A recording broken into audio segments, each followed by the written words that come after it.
Virgo. Welcome to Pandora Astrology's monthly horoscope for November of 2021. Well, Virgo, this month's themes are really all over the place. All kinds of questions might pop up in your mind. And if they do, a natal and transit reading is the way to go. And you'll find a link for that in the YouTube description below.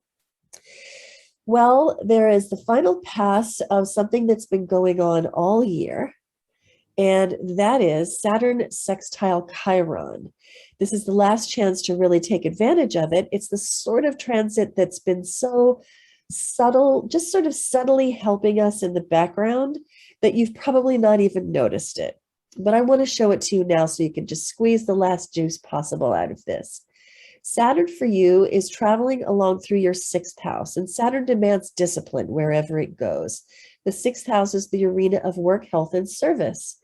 So you are at some point, we don't know exactly which point, because I need to see your chart for that, but you are at some point in the process of doing a kind of a massive reorganization of how you run your work habits, and also probably feeling pushed to organize some things around the house as well.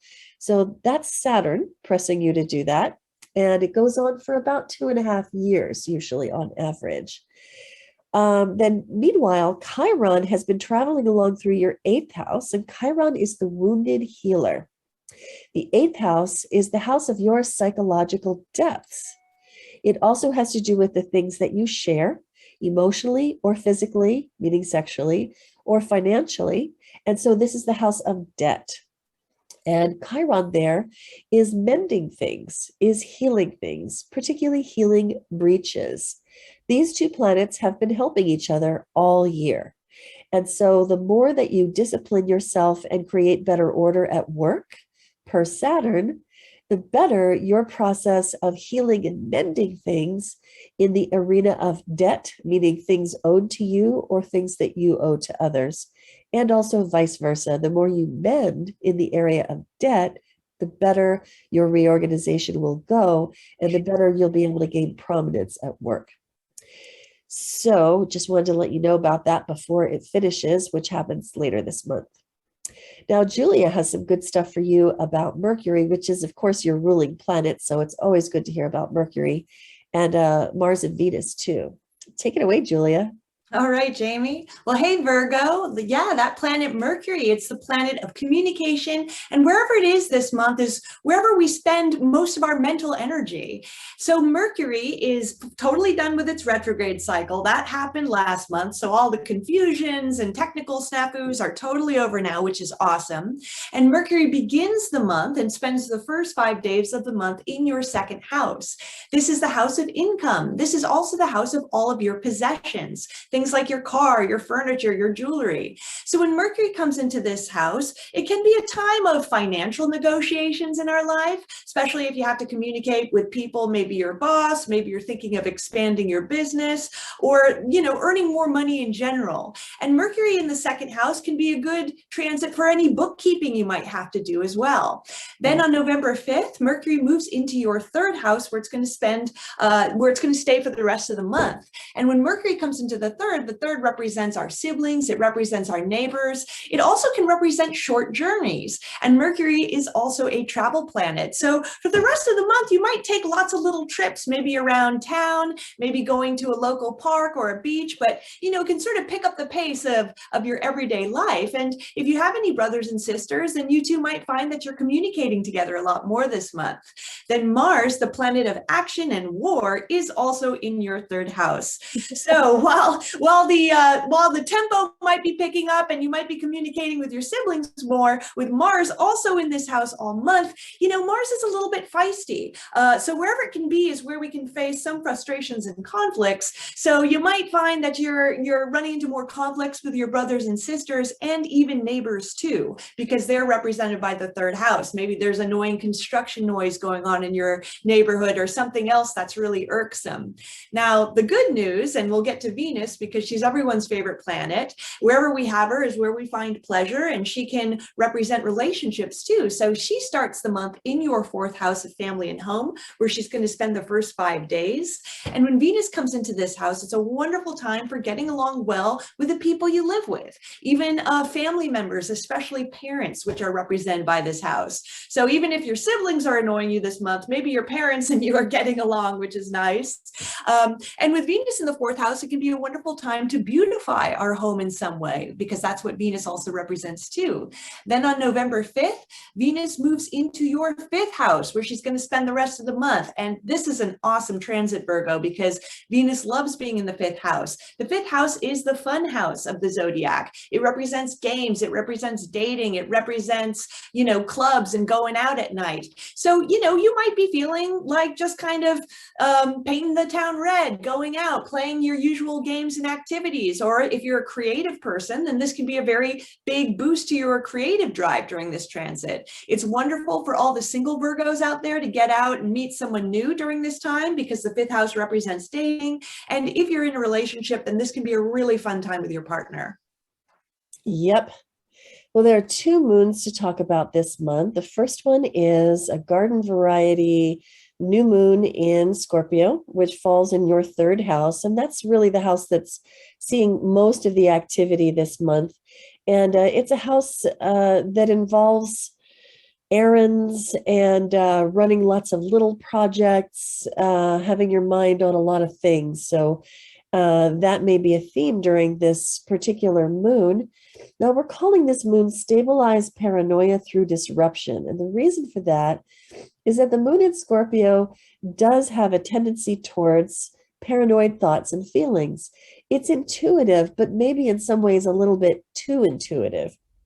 So don't let that infuse your conversations this month, that quality of paranoia, that wondering, did they really hear me? Did I really hear them? Or at least if you do ask yourself those questions, don't let them be so tinged by fear.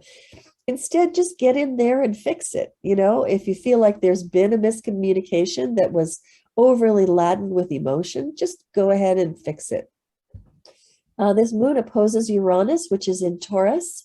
And this is some of why we use the word stabilize in the title of this moon, because Taurus likes to stabilize.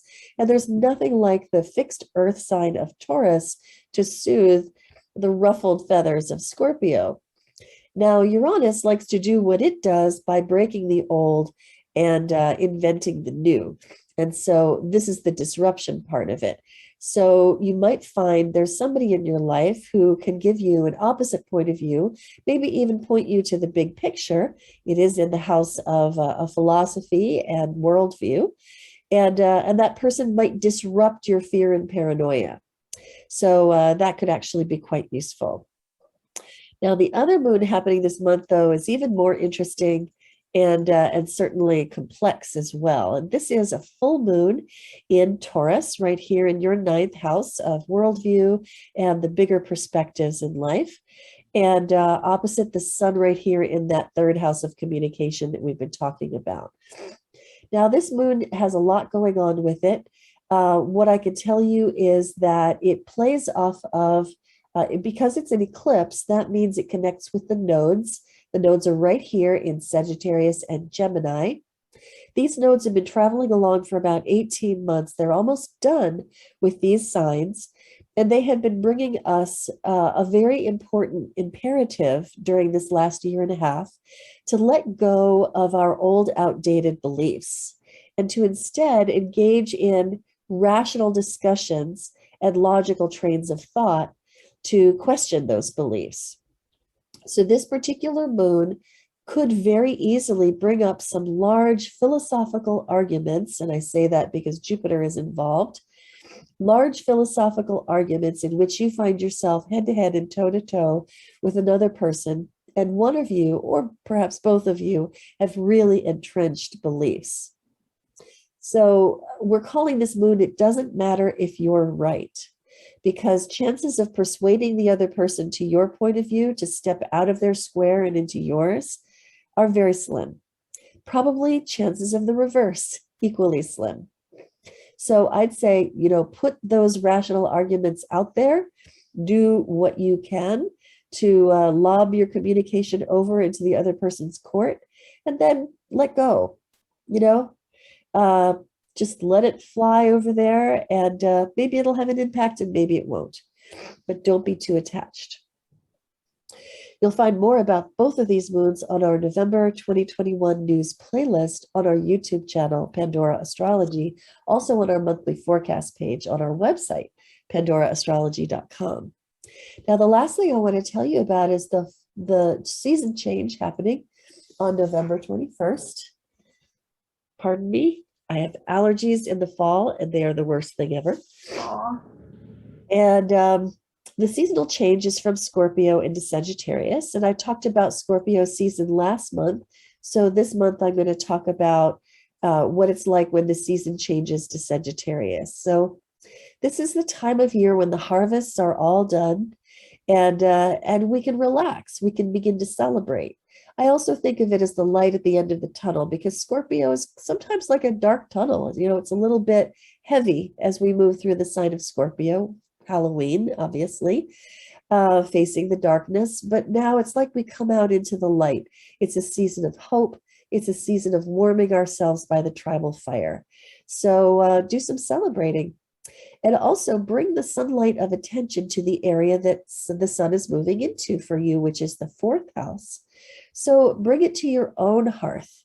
Bring it to your own home and your family. Shine the light of awareness and consciousness around your own home, and let the people there benefit from the warmth that you can shed on them.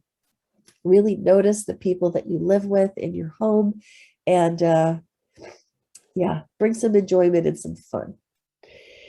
All right, that's what we have for you today, Virgo. Hope you enjoyed that.